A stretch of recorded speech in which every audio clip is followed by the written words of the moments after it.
Welcome back to Oh God, What Now, the precocious darts player of podcasts hitting the bullseye of politics every single week. I'm Andrew Harrison and I'm 16 years old. On today's show, we're covering all the stories that we were all too full, drunk or tired to notice in the last 2 weeks, from the Liz Truss honours list to the blink and you'll miss it return of Dominic Cummings. Plus, we're going to look ahead at the stories that will shape 2024. And in the extra bit for Patreon backers, in with this sort of thing, out with that sort of thing. Everybody's been doing their ins and outs lists for 2024 for some reason, and we just don't want to be left out. Now let's say hello to our small but perfectly formed panel. First up, commentator Alex Andreou. Hello, Alex. Happy New Year. Happy New Year, Welcome Andrew. to back to the studio. Yeah. So you watched the Reform UK press conference so that we didn't have to. And apart from the very comforting bit where Ben Habib confirmed that Reform's platform does not involve conflict with the EU. Good to know. Thanks for that, Ben. What were the key takeaways, Alex? The key takeaway, I think, was that Nigel Farage was a no-show. Yes. It was a bit like the Superman movie, wasn't it? Superman, if you're out there, save us, said Tice. Because I think it was widely expected, actually, without them having directly briefed it out. They did say it would be Richard Tice and a special guest. Dave Grohl. And I don't think that the person introducing Richard Tice, Alex Phillips, or Ben Habib, revealed as the candidate for Peter Bone's by-election, basically. I don't think they would have been the special guest, right? Because everyone knew that they would also be there. So everyone was expecting Farage, and Farage didn't show up, which left Richard Tice with having to answer loads of questions about why isn't Nigel Farage there. What it means, I do not know. It could be that he doesn't want to get involved until the last possible minute so that he can keep making money of his other ventures, as it were. Although, I mean, Richard Tice is a presenter on GB News, so being leader of the party doesn't stop him from also having a GB News job. I don't know. I think the one thing we know for sure is that he will not be standing as an MP. Richard Tice did confirm that. No eighth humiliation for Nigel Farage. Eighth time unlucky. He won't be submitting himself to mere mortals like us.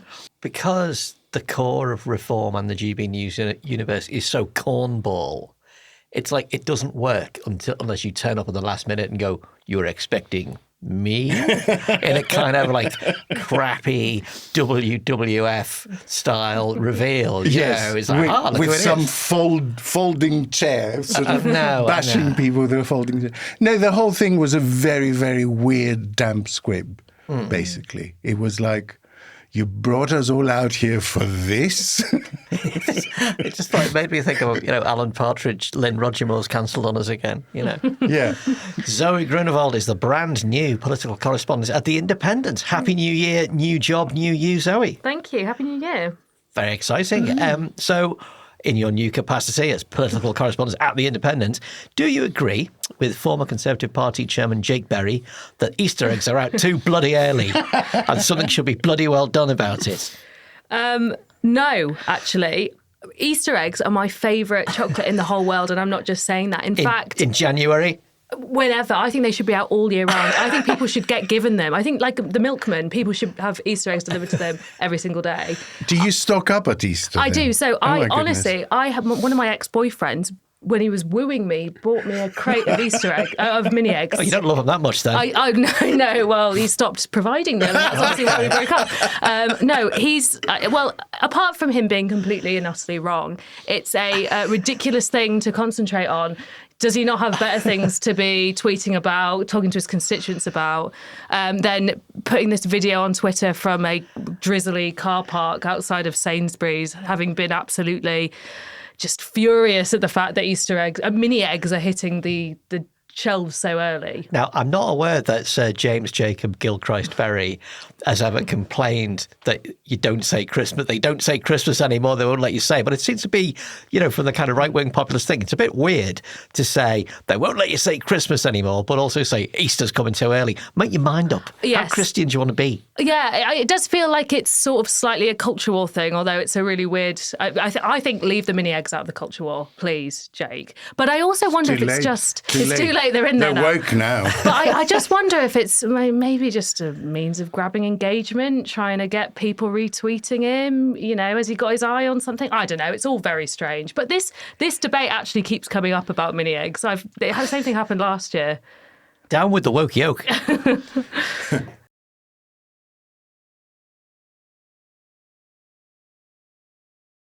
Pint of wine, anybody? We're going to need it. We have one in the studio. Listen, in our last show of 2023, we bemoaned the festive period for its lack of news. How wrong could we be? This week, the beast is slowly waking up and making the same noise about stopping the boats, getting rid of inflation, and pints of wine. We're going to do a bit of a roundup because I feel like, you turn your eye away for a minute and madness escapes into the world. Yes. Alex, Rishi Sunak starts the year by claiming to have cleared the backlog of, quote, legacy asylum cases, which is something he promised to do in December 2022. There has been a lot of creative accounting here, hasn't there? Yeah, not so much creative accounting as creative rebranding. Mm-hmm. So 35,000 cases have been deemed non-substantive. What does that mean? 17,000 were deemed withdrawn, which can be when the Home Office basically doesn't get a reply to a letter. But obviously those can be revived, That's 50. That's half of them. 52,000, nearly half of them. Non-substantive and withdrawn. Yeah, there's more. 4,500 cases have been labelled complex, which apparently takes them out of the backlog. The legacy backlog, which applies only to the 22nd of... All right, okay. Yep. And the asylum backlog itself has been rebranded. Any cases after June 2022 are now the flow backlog. Oh. The flow backlog? Yeah. That sounds suspiciously sewagey. Yeah, doesn't it? Listen, don't link it in the public mind to the water companies. It's Richie. It's a bad idea. In fairness, I think this is the most relatable aspect of Sunak ever. His approach to his to-do list is something I can really get on board with. Where you go, well, that was never going to happen. I shouldn't have put that on. That's basically done. So this is basically done. This is definitely done. Yeah. The dog has nearly been walked. The dishes are in the sink. The dog walk was too complex. Yes. I think 2024 could be the year of reclassifying things off your to-do list. Yeah, right? You basically. never actually have to do them. Yeah. You just complex. That email is too complex. To add a shade of darkness, the most important figure released in those stats is that deaths by suicide among asylum seekers have doubled in that reporting period. Yeah. So it's, behind the But that inanity, still gets them off the backlog, you see, so... It's just horrible. The backlog of new applications is now, I think, bigger than the backlog of legacy applications, isn't it? It's in the same ballpark. Well, look, it's a nonsense to be talking about stuff like that. So the only measure that matters is the rolling total of undecided applications, right? Yes. That's the only measure by which governments, generally speaking, not just with asylum, but in any kind of administrative context where a decision is required, the only way to judge how behind you are is by the rolling total of cases you still have to decide. And the rolling total of cases is about 110,000, which is pretty near the total it was in June 2022. So, the government has barely made a dent. They will present it favourably to themselves, because if we've learned one thing about Sunak in the last year is that he has no compunction about lying. He actually lies with the best of them. He's been slapped down by the Statistical Authority several times, and he just keeps rolling this stuff out. His big problem is actually Reform UK. Yeah. Because their lever for getting in those seats, for taking votes away from them, is that the Conservatives have betrayed you over immigration. And so in his presser today, Richard Tice was banging this drum really quite a lot. That, they're lying about the statistics when they say they've cleared the backlog. Really, they have done no such thing. So they will face opposition from GB News and Reform UK. So what score are you giving this for proactive news presentation and turd polishing? Reflecting on what's gone before, I would say 7 out of 10. Knowing how much worse lies ahead, I would say 5 out of 10, just to give ourselves room for this dramatic arc to develop. Because I think it will get a lot fucking worse, by the way. Yeah. I don't know if you saw the campaigning video on behalf of Susan Hall on social media today. I have missed that opportunity. So the Conservatives... the Tottenham office, because I think headquarters have actually washed their hands off Susan Hall. Tottenham Conservatives, they're a bit wild, aren't they? Yeah, they've got feral. Yeah. They're crazy. So they're the big Susan Hall supporters, and they put out this video where they're saying vote for Susan Hall to retake our streets from Khan's crime wave. That's the quote. And the video is of like CCTV of crimes being committed, the first one of which is a car crashing into a jewelry store and then a robbery, which is something that happened 5 years ago. Mm-hmm. And like the perpetrator was caught within days and was sentenced to 10 years in jail in January 2020. And so I genuinely think this year will see the Conservatives really plumb new lows. They will go there with their campaign in places where we didn't think they would. So on this thing of redefining partial success as total success and redefining doing nothing as doing something, are we just being naive in the room? If you've got a friendly press, just saying something is true, is that the same as making it true when you're completely concerned with the air war, as it were, and absolutely unconcerned with the reality on the ground? Such as, for instance, declaring that Rwanda is a safe country magically. They're very much hoping that by just saying over and over again that Rwanda is a safe country, people will believe that Rwanda is a safe country. We have never thought that the UK government would lie to us about something like that. But of course, as you were just saying, there's a precedent for that now. Yeah. They're even trying to basically put it in law to say that it is a safe country. But it doesn't matter because the facts are it is not a safe country. Already, asylum seekers in Rwanda have said that they've been threatened by officials about being returned to countries where they'd come from. That was the whole point of the Supreme Court ruling, that it couldn't be a safe country because asylum seekers would be at risk of being returned to unsafe places. So we already know that just simply isn't what's happening there. We know that their democracy is under threat there, that the president puts his opponents in prison and they disappear. There's all kinds of things that if you look at Amnesty International's list of things that make countries unsafe, undemocratic, places we shouldn't be doing deals with, Rwanda's up there. So the facts are it isn't safe. I don't think we will see the full extent of how safe it is until actually one day a plane does or doesn't take off.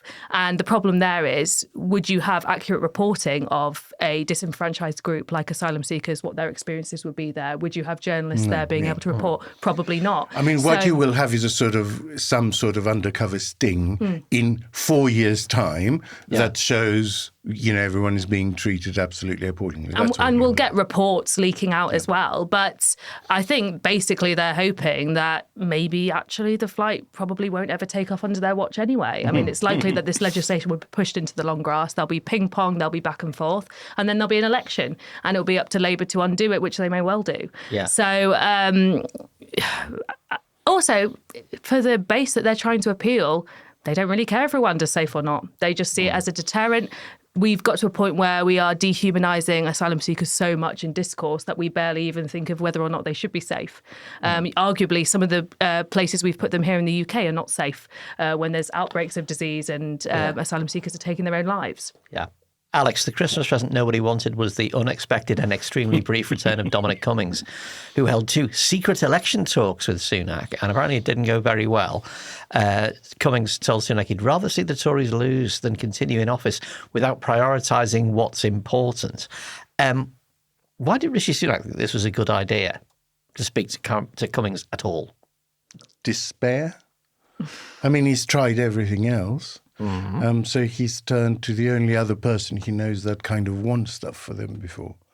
I mean, I find it interesting that Number 10 have not actually denied the story. They've quibbled over the details. They've said it wasn't a firm job offer and stuff like that, but they haven't actually denied the story, which according to Cummings is that Sunak told him to work for him secretly.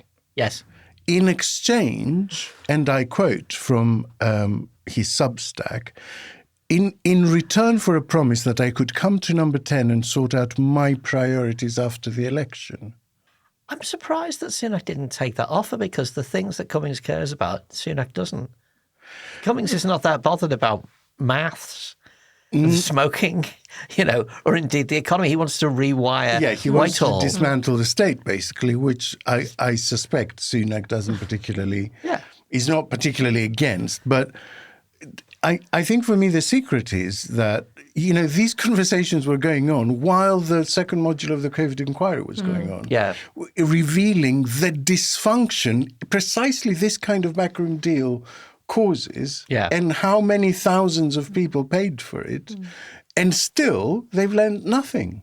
They're still doing this kind of idiotic deal in the background. Maybe it's an instance where, for once, Rishi Sunak has done what a normal person would do, which is have a moment of clarity. Why the hell would I want to have anything to do with that maniac? Perhaps for once. Well, no, because he did want to have something to do with him, just secretly. Pulled out. He didn't want anyone to know. Yeah, exploratory talks. What did you think, Zoe? I just think how terrible Sunak's judgment has been revealed to be, because why would you trust Dominic Cummings to do anything in secret? Yeah. The man will absolutely hang your dirty laundry out to dry on his blog in front of everybody. It's so naive. Yeah. So naive to think you could have a secret conversation with Dominic Cummings unless you were absolutely prepared to give him exactly what he wanted. Yeah. I mean, essentially, we should have heard nothing from Cummings after the point he walked out of Number 10 Downing Street with that cardboard box with, his potted ficus and his Clausewitz Funko Pop sticking out the top. World's number one forecaster mug, and his poster of Rick Astley.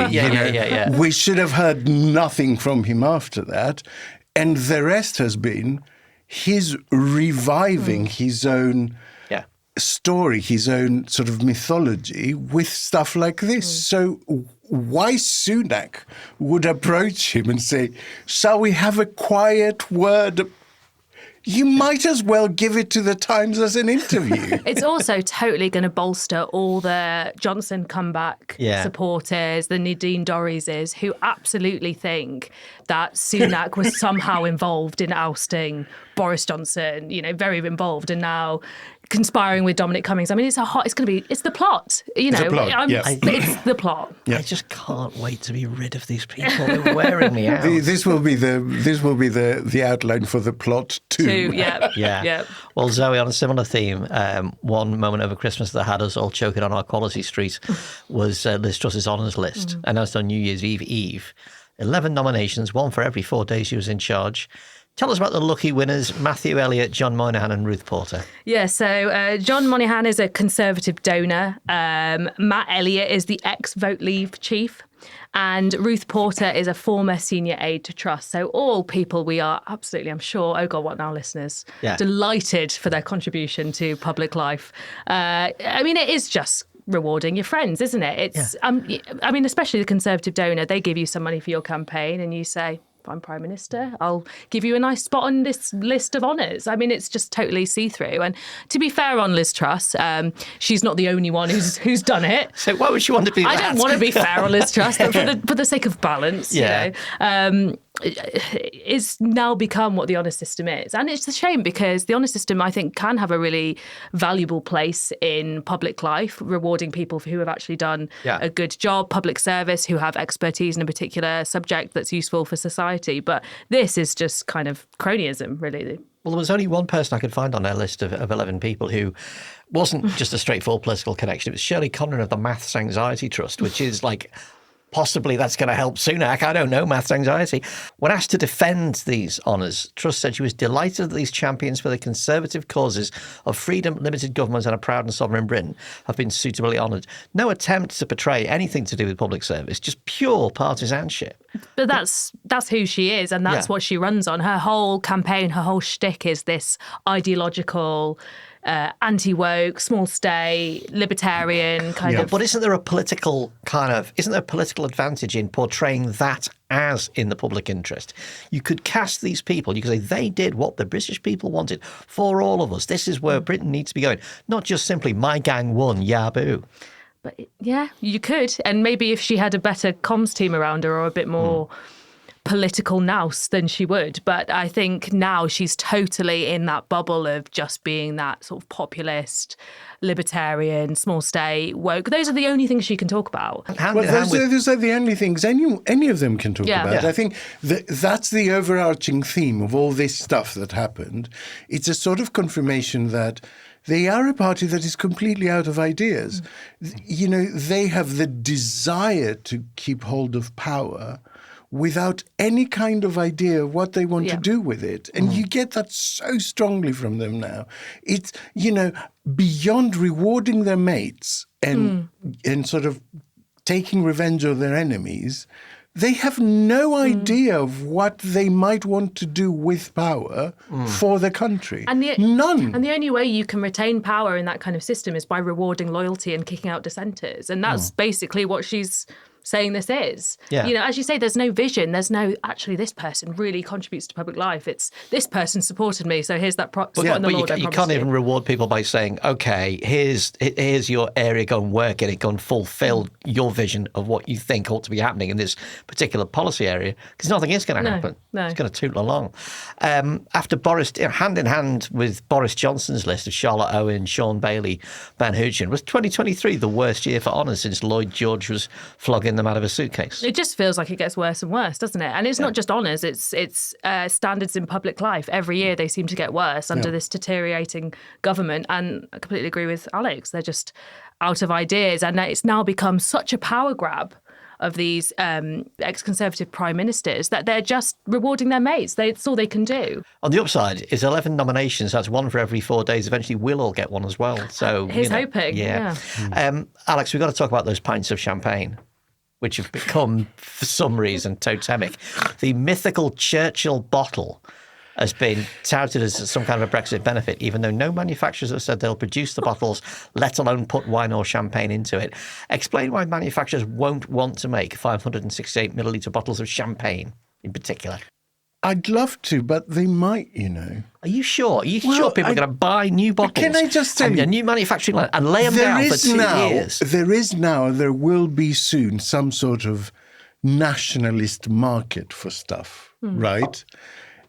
Where people will buy these bottles because they become some sort of nationalist symbol. And I have to think there is some really shit producer of English sparkling wine somewhere that can't flog it any other way. But this is just an open invitation to just put it in pint bottles and stick a Union flag on it, and that'll sell it. So I'm not sure it's not going to happen. I'll be amazed. I think we're actually at the stage where we might see stuff like that begin to happen. But you can't just make champagne in a beer bottle. I mean, it requires special thickness of glass. You've got the champagne method requires jamming a cork in and keeping it very, very cold for a very long period of time. I know, you can't right? just pour a load of. You can't put fizzy apple juice and a squirt of vodka in it and call it British champagne. Well, you can now. You can now. All right, fair enough. There are no universal food standards anymore, so you could call it whatever you want. Listeners, if you find a pint of British champagne in the wild, then do let us know. As a matter of fact, didn't they announce something like that just before just before Christmas. Didn't they say that you could now call...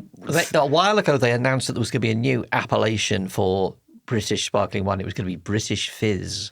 But also like... they announced that you could call wine things that were too weak alcohol-wise to be classified as wine before. Yeah, they've redone the alcohol content. Well, actually... So like I said... There is one small bit of... Well, there might be something to do to this, though, which is that currently still wine can't be sold in 200 millilitre quantities and sparkling wine can't be sold in 500 millilitre allowance. Mm-hmm. And the Wine GB chief executive, Nicola Bates, said, we welcome the chance to harmonise still and sparkling bottles. That seems relatively harmless. But what it's not about is this amazing thing. We're all going to be drinking a pint of wine each, which has been the way it's been portrayed across every single sort of Tory newspaper. Which I have to say is also my impression of what a large glass is now in most bars. I am forever shocked by the amount of wine people pour when you ask for a large... See, I'm just trying to think of an occasion where I would want a pint of wine rather than a bottle of wine. And I can't think of one. Why would you not just order a bottle of wine? Yeah, well, I mean, I think as friend of the podcast, Ava Santini, pointed out on Twitter, the opportunities for shrinkflation are absolutely enormous. Yeah, so just sell it for the same price. Yeah, exactly. Absolutely. Do they do carafes here? I do enjoy a carafe when I'm in the continent. Yeah, but it's got a foreign name. A pint is what you want. A pint of fucking wine is what you want. Zoe, one of the ugliest stories over Christmas was James Cleverly's hilarious joke about using the date-rape drug Rohypnol on his wife. I mean, obviously, he didn't do it, but telling the joke, what does this tell us? Cleverly's supposed to be one of the more reasonable ones, isn't he? Well, people say this about James Cleverly, but I don't know. I mean, I can't remember the exact wording, but I would suggest listeners Google James Cleverly pop bitch to hear the terrible thing he said, allegedly. It's being reported by Ava Santina again today, so people will find it quite easily. People can find it. And then, of course, there's the whole shithole fiasco in the House of Commons. Which he now denies, by the way. He was on the Today programme and he flat out said, no, I didn't say it. And they said, but people heard you say it. And he says, well, I'm the one that said it, so I'm telling you I didn't say it. I just think now there's several instances of this man saying pretty offensive things that you definitely should not be saying as Home Secretary. And I think in some ways you might argue that there are some voters who kind of like a politician who says it as it is, who has a bit of laddie banter. But, I mean, a Home Secretary making a joke about drugging his wife or making a joke about using a drug that's used to incapacitate and sexually assault women is well, I don't need to even explain in what poor taste it is. And I think also the fact that Rishi Sunak just said, I have confidence in him, case closed, didn't require an apology, didn't put out any proper statement. He's a prime minister who says he cares about violence against women and girls. He always points to his daughters as a reason for why he would and how much he cares about it. But if he won't even acknowledge the severity of a joke like that being made in a public forum by a minister of state, in context of all the terrible failures of the Conservative government to get on top of rape convictions, to get on top of the fact that 2 women a week in the UK are murdered by a partner or ex-partner, it just shows, A, a Prime Minister who is weak and who doesn't really mean the things he says, and B, that he has got people around him who don't take these things seriously, even when that's in his brief, to care about those things. So I don't think James Cleverly is a particularly stand-up bloke. I think we've seen evidence of the things he says are inappropriate and offensive. And I think the Prime Minister is weak if he doesn't actually take him to account on this. I think it's just an appalling thing to have reported. Alex, just to wrap this bit up, someone we probably would have done quite a big bit on if they'd passed away in the normal run of, oh God, what now? Jacques Delors died 2 days after Christmas. Unfortunately, probably best known in this country for the Sun's Up Yours Delors front page as a high point of loutish Europhobia back in 1990. But there is a lot more to his legacy. Well, yes, as shocking as this might seem, there is more than that. There is more to an era-defining European politician than a Sun headline. I mean, he is, I guess, as close to a founding father as the current iteration of the European Union has. Yeah. He was the architect of the single market. with the support of Margaret Thatcher, I should say, because before the Conservatives decided to begin defining their relationship to Europe as one of handbagging, they were really on board with the whole thing. And as a matter of fact, Margaret Thatcher approved his first and candidacy for European Commission President and his reappointment. Like I said, he had a vision for Europe. Whether you agree with it or not is beside the point. The truth is that the course that he charted towards a single currency, towards a single market, towards federalized structures is the course on which the European Union is proceeding at the moment. And his life story is incredibly interesting. I would advise people to find a good international obituary. Wall Street Journal wrote a very, very good one because his humble beginnings and religious beliefs are in really stark contrast with his socialist politics. Yeah. And his fiscal restraint, he is in many ways the first centrist. I know that sounds like a really weird thing to say, but this idea of sort of liberal social values but fiscal restraint and charting a course that's not revolution but of nudging the state to the service of as many people as possible is really very, very modern. So he's a very interesting character. Well, maybe one day we'll be able to run a show with the headline, "We fought Delors and Delors won." Maybe.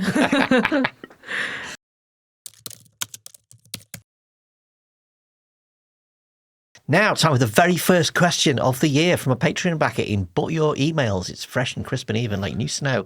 This week, Paul from St. Leonard's asks, much as we all raged against Tim Martin from Witherspoon's getting a knighthood for his services to Brexit, there are always people on the honours list who genuinely earned their gong through good works. Exactly what you were just saying.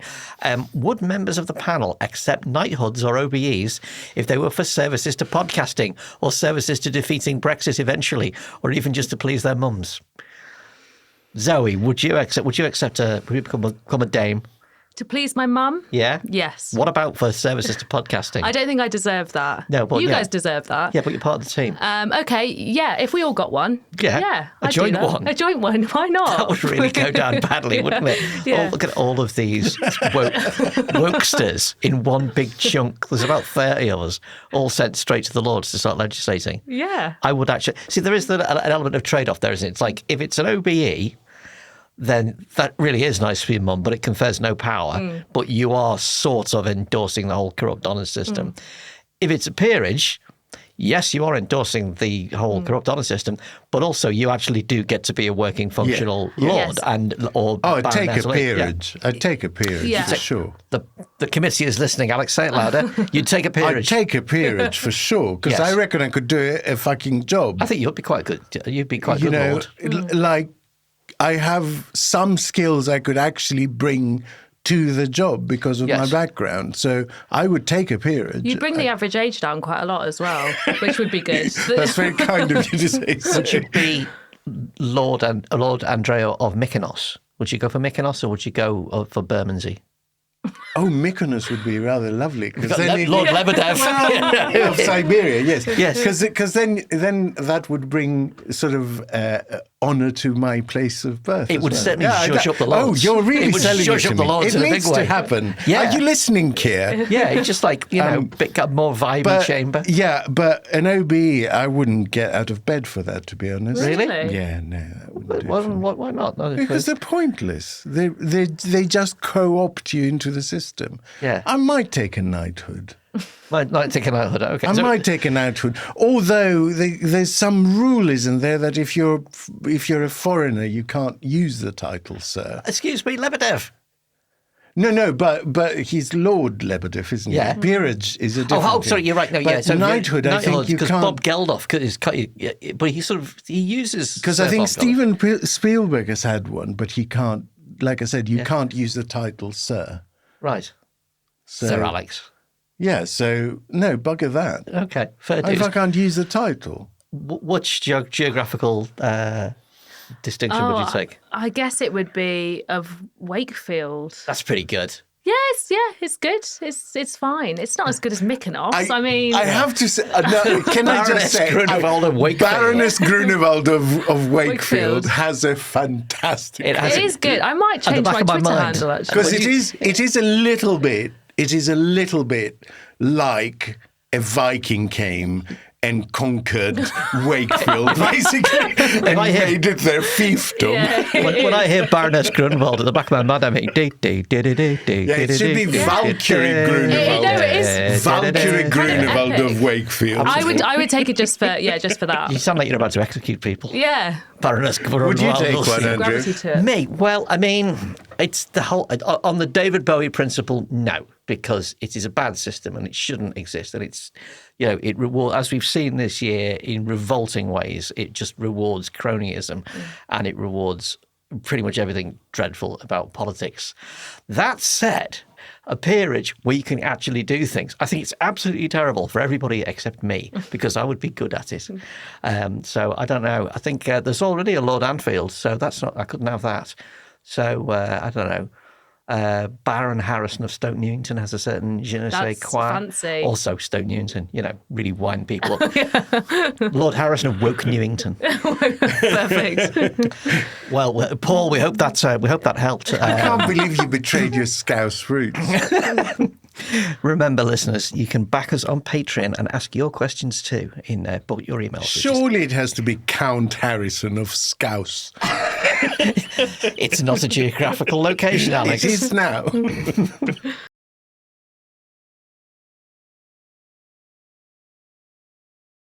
Barring a late change of heart by Rishi Sunak, the next general election will be at some point this year. Before then, he's looking to cram the statute book with as many potential vote winners as he can, possibly 2 pint bottles of wine, who knows? So we're going to have a look ahead at the rest of 2024. Zoe, first up, are we any closer to a clear idea of when this election is going to be? Because Hunt announced a March the 6th budget over Christmas, which made everybody go mad and bet on a May election. And then this weekend, the Sunday Times has Isaac Livido penciling in November the 14th, which seems like a horrible time for an election.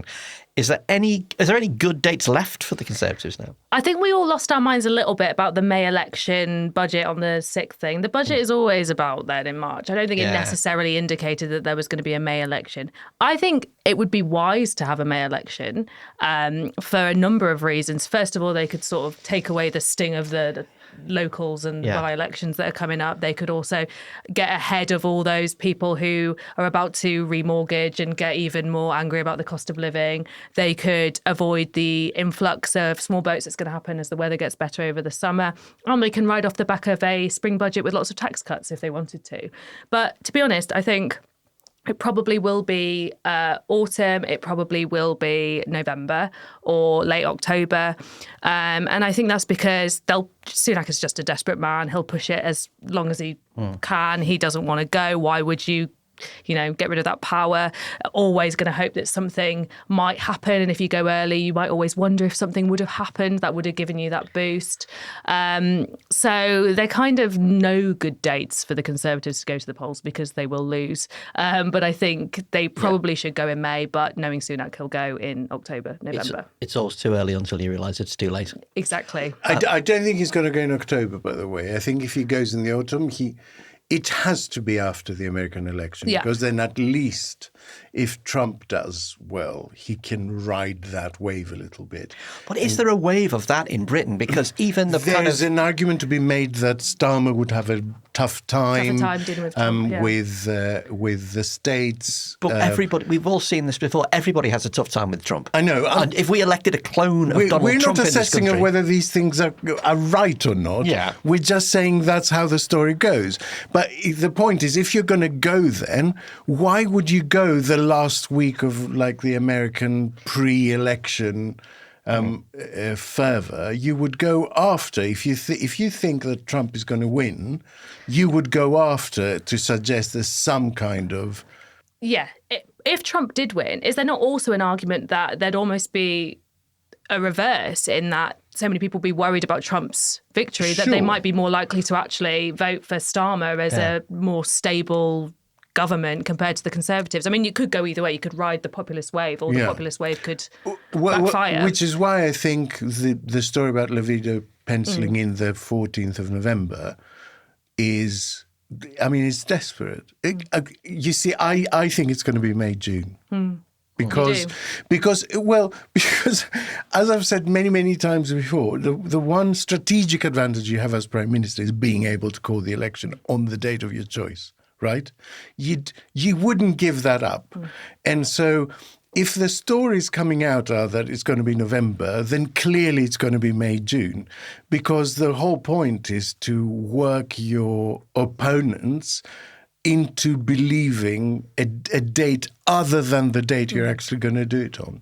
And it's better for them to be less prepared and go early. So the more we hear stories about the autumn, the more convinced I become that it's going to be May, June. Their best bet of keeping stability, keeping the party together and trying to get on the back of that wave of people thinking maybe the Conservatives will make them better off is riding on the back of tax cuts. Yeah. It's all they can talk about. They have no other vision. Promised tax cuts rather than real ones. Promised tax cuts, yeah. And I think Alex was talking about this on Start Your Week on the Bunker. The big thing that's hanging over the summer is if the weather is nice, there will be more small boats. Absolutely. And they absolutely can't go after an increase in small boats. No. So it's probably on the Glastonbury weekend when all the wokesters are out taking drugs in a field, exactly like the referendum.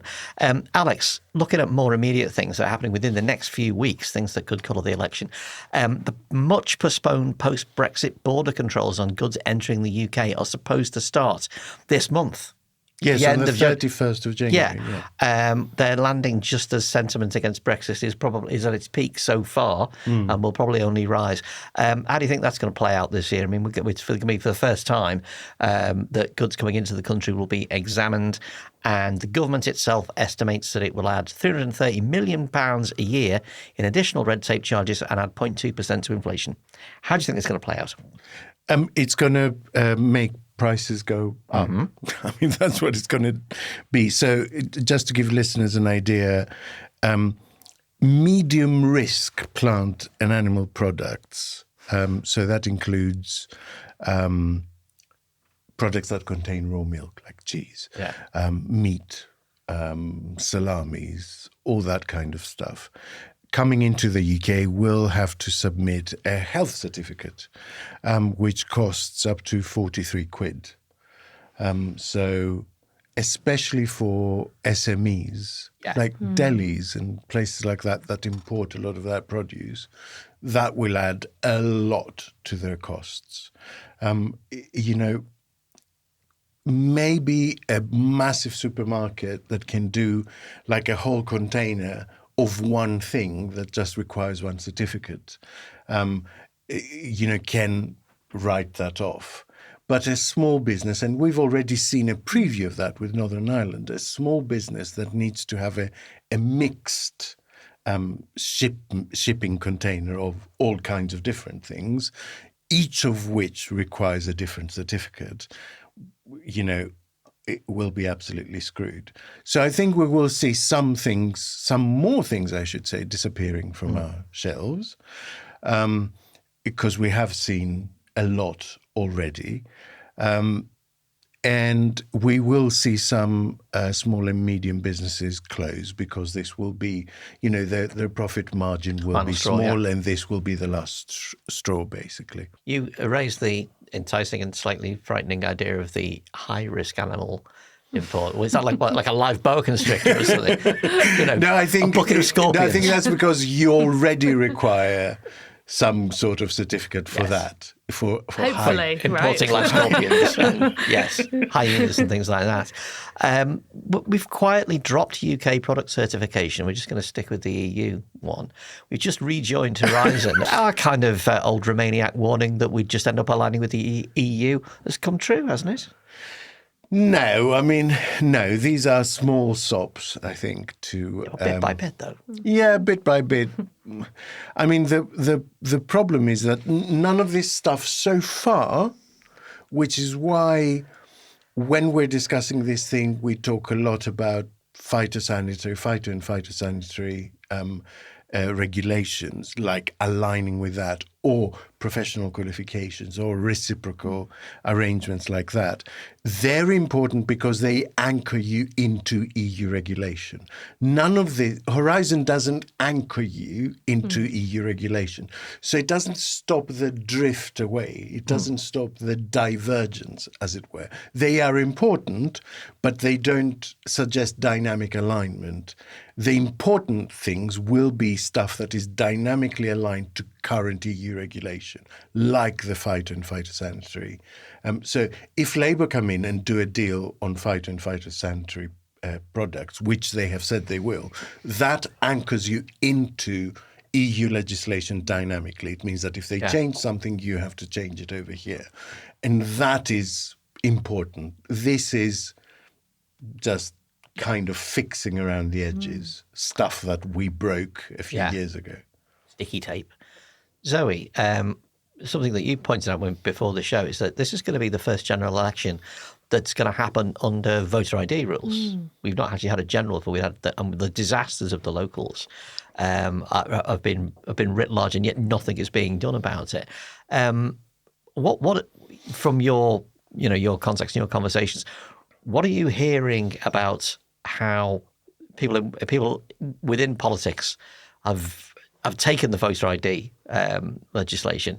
Do they think it is as big a mistake as we think? It's difficult, isn't it? I think when you talk to pollsters, they're quite worried about, or they express that there are concerns about turnout and what that could do to certain groupings. But it's actually quite a mixed bag. You hear some people say, actually, this is more of a problem for the Conservatives, because it's not just about whether people have ID, it's about whether people carry ID around with them. Because you might go to the polling station on your way to work with your wallet and you have your driver's license. Most young people will have a driver's license in there, so it's not a big deal. Whereas an older generation who go out deliberately to vote, or, they more rural areas, might be less likely to carry ID with them and might be then less likely to come back again. But then, of course, there's the suggestion that actually it harms Labour more because you have more disenfranchised groups who don't have ID. And actually, after the local elections, they think about 14,000 people were turned away. And a lot of these were disenfranchised groups, so unemployed, people with disabilities, people from certain ethnic backgrounds. But I do wonder if some of it is just there's almost a silence around it because they're not quite sure who it plays into, who benefits from it. And of course, we're still waiting to see actually how many people would be affected. So this is going to be like a trial run for that. So it's going to be really interesting to see how many people say they're turned away during this next general election. If they do go later in the year to a general election, we'll have another almost test run, dry run of local elections beforehand, where hopefully there'll be yet more information about needing to take your ID with you, right? If we go earlier, then it's been a year since the last time people took to the polls. It's very possible that people will have forgotten they needed to take ID with them. So it's likely to have a bigger effect. But yeah, it's difficult. I think it will be interesting to see how many people are turned away because of it this time, and actually which side of the political spectrum it affects more, because it might not be as clear cut as it just impacting Rob Labour. Ford, friend of the podcast, thinks it won't have a significant effect. Just that basically it's not all concentrated on one side of the political divide, and the numbers are so small that you would need a very heavy concentration for one or the other for it to make a dent. That doesn't make it doesn't have an impact personally to the people who are turned away there, and we need to disaggregate those two things. The personal impact is devastating. And the personal and also the principle is hugely important. The actual electoral impact might be one of my big predictions for the coming 10 years, I think, is that between this story and the issues with immigration, and especially like the Home Office losing thousands of asylum seekers that they just don't know where they are anymore, I think all this is driving inexorably to the introduction of ID cards. I think that will be the solution rather than making ID non-mandatory for voting. I think the solution will be that everyone has an ID card, because I can't see any government actually getting hold of the immigration issue without a way to somehow know who is in the country, which they don't at the moment. I mean, it's mental. To me as a European, it's just crazy.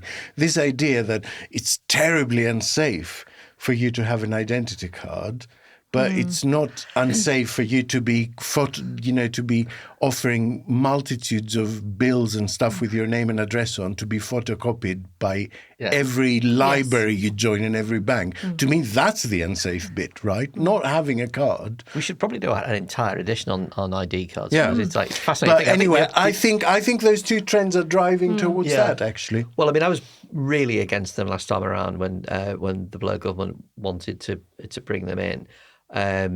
Largely on the element of principle, in that, like, you have to make an unanswerable case for bringing this stuff in, rather than just go, it is important for these small security matters. But we now live in a completely digitized society where every single one of us gives away a ton of information. We leave a data trail behind us, and the ability to kind of object on the grounds of sort of personal security and personal privacy is very, very hard to make. But also we're quite empowered as individuals. So if there was some sort of central system, you could actually go to the government and say, here's 12 quid, show me everything you have on me. You can't do that now. No. I don't think people understand, because it's not particularly sexy or interesting, how much money it costs the government every year having all these fragmented legacy systems across Whitehall, where there is no joined up. Anyone who's tried to interact with HMRC will know it's not joined up with DWP or whatever. This is all true. Good luck selling it to people who think 5G phones are putting chips in your brain. True. Right. Good luck. You can't. Yeah, but I mean, but also if that's the core of the right of centre base, the kind of the sort of the horrible deep core of it, I would get the popcorn in for that conversation when it happens at some point over the next 10 years, because people who think that 5-minute cities. 50, I'll sell for a 15-minute city, but if you've got a 5-minute one, I'll take that too. If people think that the COVID vaccine is tracking you, they're not going to like an ID card, are they? Well, getting back to 2024, because that's 10 years ahead. One more thing, which I mean, you mentioned, the idea that the Prime Minister has in their power the ability to spring at a general election on an unsuspecting opposition and find them unprepared and all asleep in their beds. Well, I mean, Labour, I've never known Labour be so prepared for a general election as they are right now. This very week, Starmer's key pollster, whose name escapes me, has been terrifying the Labour Party with tales of how a lead can crumble and how... Morgan McSweeney? There you go, Morgan McSweeney, that's the one. With terrifying tales of left of centre parties around the world who've seen their... It was actually the first week in December. It's just this week we got the slides. There we go. Yeah. Is it really... that Keir Starmer this week is going to warn that apathy amongst disillusioned voters could keep the Conservatives in. Who is he warning? Is he warning his own party? Interesting question. I think that message is a really strong message because it actually appeals to lots of different groups, even in the electorate. Labour are trying to put clear water between themselves and the Conservatives now in the run-up to the election, which is all about Labour loves the rules and the Tories don't. So they're going to talk about how they're going to get rid of sleaze, they're going to wipe it out. They're a fan of international obligations. They're a fan of constitutional obligations. Prison sentences for cronyism. Yeah, they don't. Show trials, bring it on. Get all the money back, all the wasted money from procurement and VIP lanes, etc., etc. And what I think is clever about this is it not only appeals to those sort of once Conservative voting, swing voters who just don't like the fact that there's no more integrity in the Conservative Party. It also appeals to the disillusioned group of people who think that Westminster just doesn't care about the working people and voters. And it also appeals to the party because it gives them a strong message, and it actually kind of slightly, I think, neutralises that attack that's always thrown at Labour, which is you're irresponsible with money, because they can say you're irresponsible and you also are untrustworthy with money, with public money. So I actually think it's a really good message. And I think, I don't know if that answers your question, it appeals, there's something for everyone in it. It's kind of a really British version of Drain the Swamp, isn't it? Yes. Yeah. Well, I think it does appeal. There is a certain kind of atavistic thing in the British voter that is across the spectrum. Absolutely everybody wants to punish the bastards. They just can't agree on who the bastards are. Yeah. And now we can. Now, if Starmer can accurately and precisely cast the bastards as the people who robbed you, lied to you, spent your money, conned you, And then partied. then who doesn't want to turn up with popcorn for that? Yeah, And absolutely. also weirdly taps into the immigration debate as well, in that a lot of what's fueling that is a sense that people are not following the rules. Yeah. And so I think someone saying we're going to reestablish the rules and make sure everyone follows them actually appeals to that crowd too. I think one of the unifying things across the British voting landscape is this is a country of people who queue up for things. And if you address the we people love who the queue up rules, for things, then you're onto you know, something. and business. You know, what business needs is predictability. Yeah. It can cope with this ideological direction or that ideological direction in terms of fiscal policy. What it can't cope is with the rules changing every 6 months. That is not an environment in which you can invest. And so all of that, I think, is a win-win for Labour. And that brings us to the end of the first Oh God, What Now of 2024. Thanks to Lady or Baroness Zoe Grunewald of Wakefield. Thank you very much. She's fluttering her ermine. And thank you to Lord Alex Andreou of Mykonos. My pleasure. Party on. Stay tuned for the extra bit after our beloved theme tune, Demon is a Monster by Corner Shop, and also the traditional thank you to our army of generous supporters. You too could join them and get the podcast early and without any adverts, plus loads more. Just search Oh God What Now Patreon to find out how, or follow the link in the show notes. Thanks for listening. It's a brand new year. God knows what it's going to do to us, but we hope you'll be with us throughout. We'll see you next time.